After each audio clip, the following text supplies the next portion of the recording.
Hello, if you forgot your password to the lock screen on your POCO X7 Pro and you don't have access to your phone anymore, then unfortunately you will need to perform the factory reset by using the recovery mode.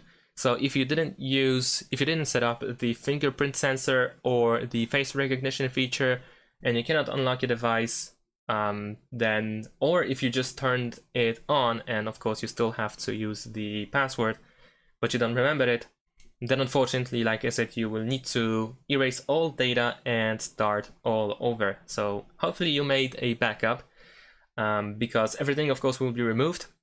And if you are certain that you wish to get the access back to your phone, and if you want to perform the hard reset, the factory reset, by using the recovery mode, then in that case you need to first of all turn off your device. In order to do so, of course, we need to press the power button and volume up button at the same time, so that we open the power menu and then swipe it up to power it off.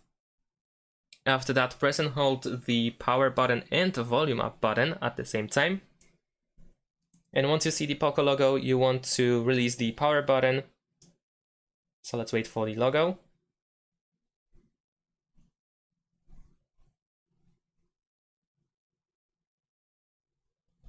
Let's try one more time.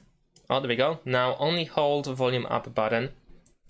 So don't hold the power button anymore, just volume up, and there we go. We are now in the recovery mode. And here we need to choose wipe data. We can navigate by using volume up and volume down. So choose wipe data and confirm by pressing the power button. And here choose wipe all data. And once again, confirm with the power button. And that is pretty much it. Thanks for watching, leave a like and subscribe to my channel, and see you in my next videos. Bye!